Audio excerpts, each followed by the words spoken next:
तो आज पढ़ते हैं कैंडलस्टिक पैटर्न्स। कैंडल स्टिक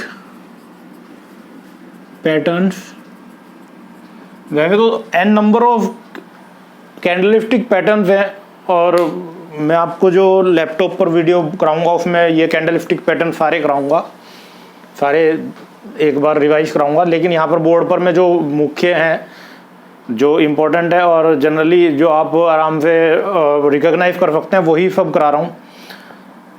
तो सबसे पहला पैटर्न है डोजी। तो ये बहुत ज़्यादा पॉपुलर है कैंडलस्टिक और बहुत ज़्यादा रिलायबल भी है।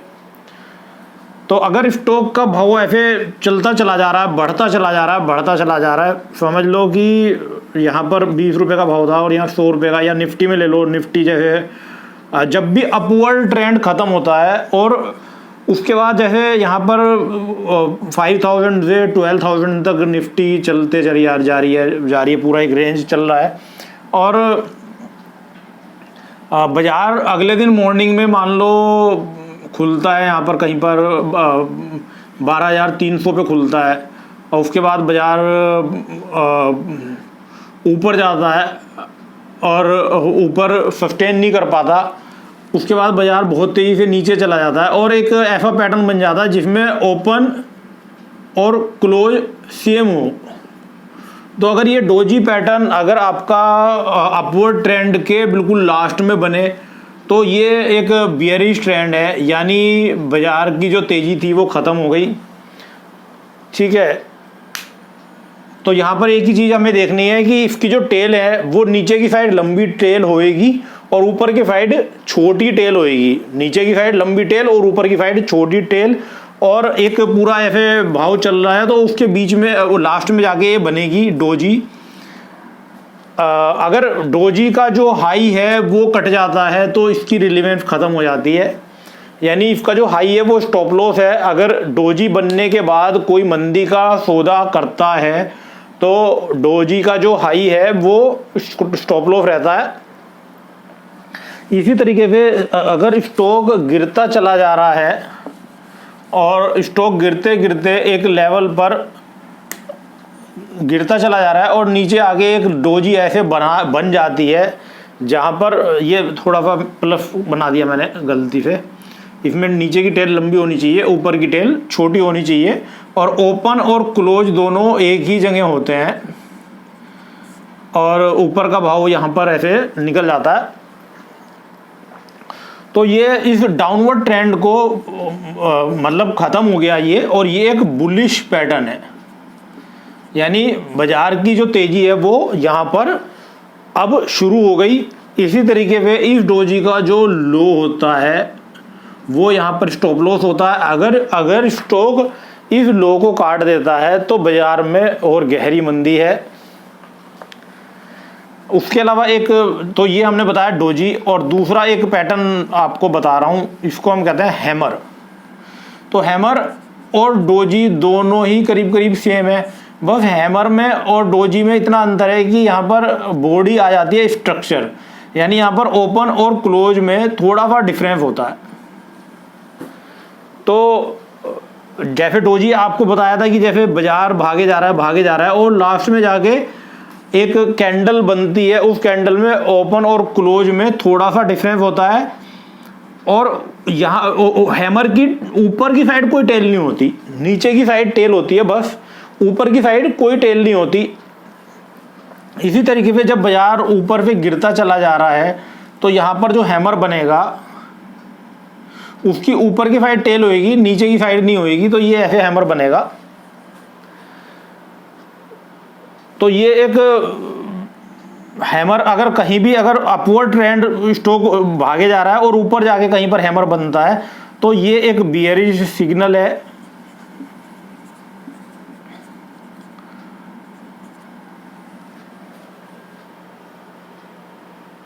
और इसी तरीके भी एक बुलिश सिग्नल है। अगर स्टॉक गिरता चला जा रहा है और बिल्कुल नीचे जाके उसमें एक हैमर बनता है।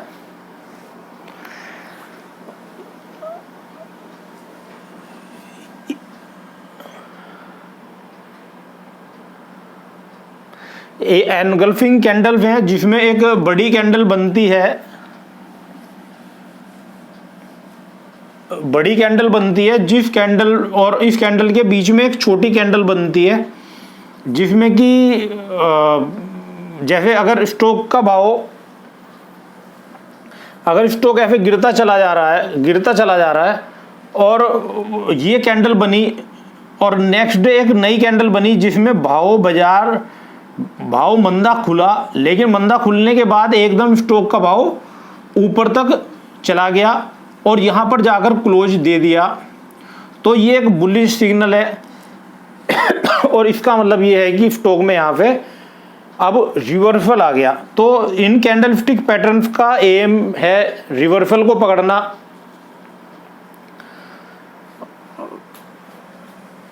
इसी तरीके से अगर स्टॉक बढ़ता चला जा रहा है और यहाँ पर एक कैंडल आती है और इस कैंडल में इस पूरी कैंडल को, यहाँ पर एक बड़ी कैंडल आती है, वो बड़ी कैंडल इस पूरी कैंडल को अपने अंदर समा लेती है, तो उसको हम बोलेंगे एनगल्फिंग।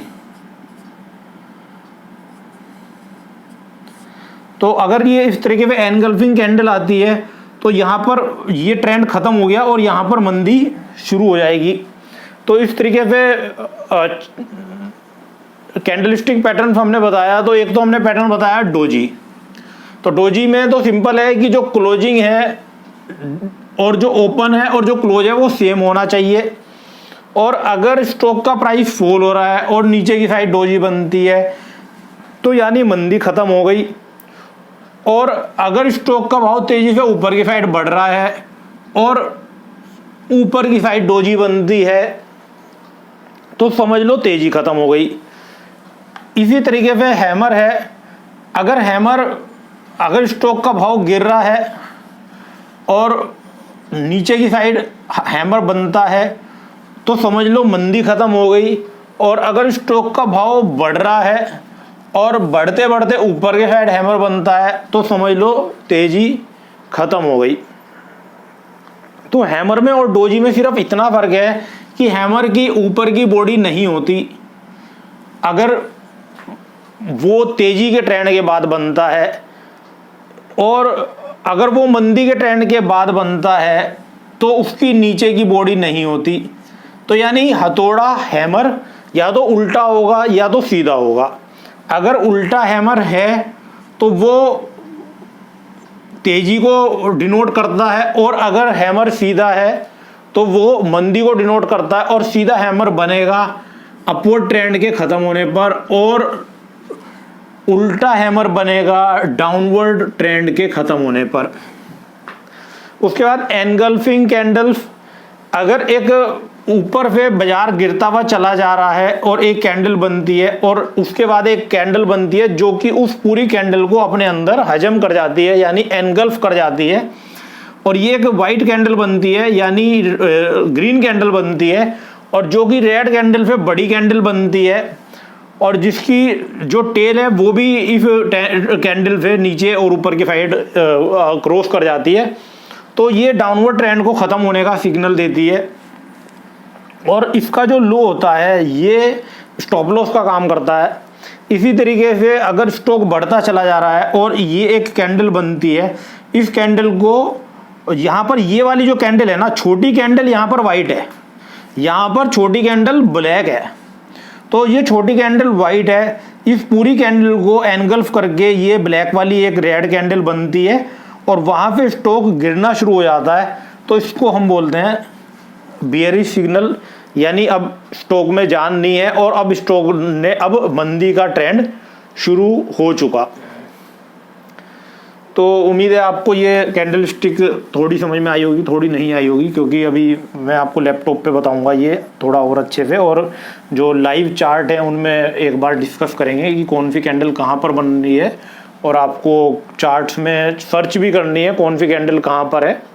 ये आपको खुद ही देखो, टेक्निकल में ना आपको सिखाना से ज़्यादा आपकी मेहनत है। आप जितनी मेहनत करेंगे उतना ही ज़्यादा आप टेक्निकल को अच्छे से समझ पाएंगे। उसके बाद है RSI, यानी रिलेटिव स्ट्रेंथ इंडेक्स। तो आरएसआई भी आपका जो रिवर्सल है वो ही बताता है। तो जैसे स्टॉक इस तरीके से भागे चला जा रहा है, तो जब स्टॉक बढ़ता चला जाता है तो उसके साथ उसका जो रिलेटिव स्ट्रेंथ इंडेक्स है वो भी बढ़ता चला जाता है। तो जब अगर आरएसआई 100 आ जाए तो समझ लो ओवर बोट हो गया स्टॉक। देखो आरएसआई की सबसे खास बात क्या है, क्यों आरएसआई बहुत रिलायबल इंडिकेटर है, क्योंकि आरएसआई टेक्निकल में जितने भी इंडिकेटर हैं, जनरली जितने भी चार्ट्स हैं, जितने भी पैटर्न हैं, कैंडलस्टिक्स हैं, वो हमेशा जब स्टॉक में तेजी आ रही होती है, तो जब स्टॉक महंगा होता है तो तब उसको बाई वो कराते हैं। लेकिन आरएसआई जब स्टॉक महंगा होता है तब उसको सेल कराता है।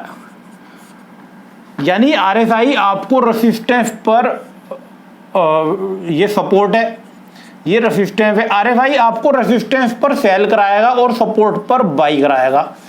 तो जब भी आरएसआई 100 आ जाए तो समझ लो स्टॉक ओवरबॉट है और वहां पे स्टॉक गिर सकता है। इसी तरीके से आरएसआई अगर 0 आ जाए तो यानी स्टॉक ओवर सोल्ड है और यहां से स्टॉक बढ़ सकता है। तो आरएसआई आपको देखना बहुत जरूरी है। आरएसआई कैसे कैलकुलेट करते हैं ये मैं आपको एक छोटा सा पैटर्न बता देता हूं कि आपको समझ में आ जाए कि आरएसआई कैसे वर्क करता है।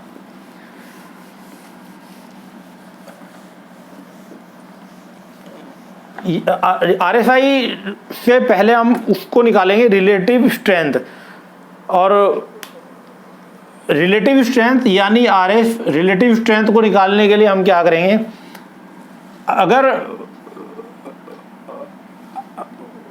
स्टॉक अभी हम एक टेबल बनाएंगे 16 तारीख, 17 तारीख, 18 तारीख, 19 तारीख, 20 तारीख, तो इस तरीके से 14 दिन का जनरली आरएसआई जो चलता है वो 14 दिन का चलता है।